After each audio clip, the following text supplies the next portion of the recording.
ഇത് മഴയൊക്കെ തുടങ്ങുന്നതിന് മുന്നേ എടുത്തു വെച്ച വീഡിയോ ആണ്. അപ്പം നമുക്ക് കുറച്ച് ചോറ് കൂടുതൽ കഴിക്കാം, കുറേ പണികൾ ചെയ്യാനുള്ളതാണ്. അപ്പം സത്യം പറഞ്ഞാൽ ഇതെന്താ കറി, മീൻ കറിയും തോരനും മനസ്സിലായി, മറ്റേ എന്താണെന്ന് മനസ്സിലായില്ല.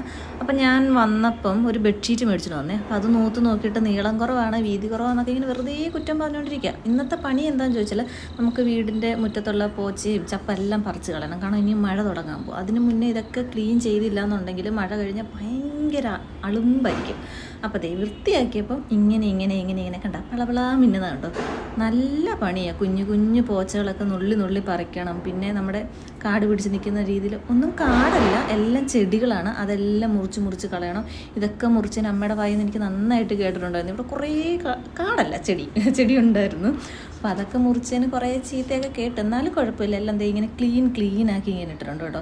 ഈ പോച്ച പറിക്കുക എന്ന് വെച്ചാൽ ഇങ്ങനെ കുത്തിയിരുന്ന് പറിക്കുന്നത് നല്ല ജോലിയാണ്. ഭയങ്കരമായിട്ട് മുട്ടൊക്കെ ഇങ്ങനെ വേദന എടുക്കും. അതൊക്കെ പറയുമ്പം പ്രായമായില്ലല്ലോ, അതിന് മുന്നേ മുട്ടൊക്കെ വേദന എടുക്കാൻ തുടങ്ങിയോ എന്നൊക്കെയാണ് എൻ്റെ വീട്ടിൽ നിന്ന് വരുന്ന മറുപടി.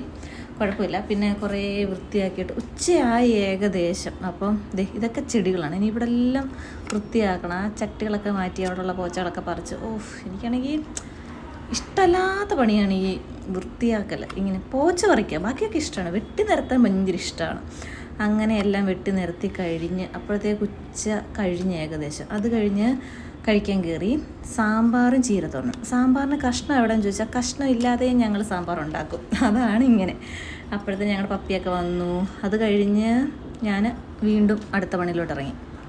റംബൂട്ടാൻ കാണിക്കാമേ. ഇതാണ് ഉണ്ടായി വരുന്നുണ്ട്. അപ്പോഴത്തേക്ക് ഏകദേശം മഴ വന്നു തുടങ്ങി കേട്ടോ. മഴ വന്നു കഴിഞ്ഞാൽ ഞങ്ങളുടെ പെരയ്ക്കകത്ത് അവിടെ ഇവിടെയൊക്കെ ഇങ്ങനെ ചോർന്നുകൊണ്ടിരിക്കും, ഇങ്ങനെ വെള്ളം വന്നുകൊണ്ടിരിക്കെ. ഇപ്രാവശ്യം ഞങ്ങൾ വീട് മെയിൻ്റനൻസിന് കൊടുത്തിട്ടുണ്ടായിരുന്നേ. അപ്പം അവിടുന്ന് കിട്ടിയ മറുപടി, പുറമേ നിന്ന് കാണാൻ കുഴപ്പമൊന്നുമില്ലല്ലോ, പിന്നെ എന്താ പെരയ്ക്ക് കുഴപ്പമെന്നാണ്. പുറമേ നിന്ന് ഒരു കുഴപ്പമില്ല, ഉള്ളിൽ നിന്ന് ഇതേപോലെ വെള്ളം ചോർന്നുകൊണ്ടിരിക്കുക. അതിവരോടൊന്നും പറഞ്ഞാൽ മനസ്സിലാവത്തില്ലല്ലോ. പുറമേ നോക്കുമ്പോൾ പെയിൻ്റ് അടിച്ചൊരു പെര, പക്ഷെ ഉള്ളിൽ ഇങ്ങനെയാണെന്ന് ആർക്കും മനസ്സിലാവത്തില്ല. നല്ല ചോർച്ചയുണ്ട്. ഇത് നമ്മുടെ കയ്യിൽ നിന്ന് പൈസ ഇട്ട് ശരിയാക്കുക, അല്ലാതെ ഇങ്ങനെ പഞ്ചായത്തിൽ നിന്ന് ശരിയാക്കാനൊക്കെ നമ്മൾ കൊടുത്തു കഴിഞ്ഞാൽ കാല് പിടിച്ച് നടക്കും. അപ്പോൾ ഞാനിങ്ങനെ അമ്മയോട് പറഞ്ഞു, നമുക്ക് തന്നെ ശരിയാക്കാമെന്നൊക്കെ പറഞ്ഞ് ശരിയാക്കണം. ഇനിയും വലിയ മഴ വരുമ്പോൾ തന്നെ ശരിയാക്കണം. കണ്ടോ നമ്മുടെ വീടിൻ്റെ അവസ്ഥ.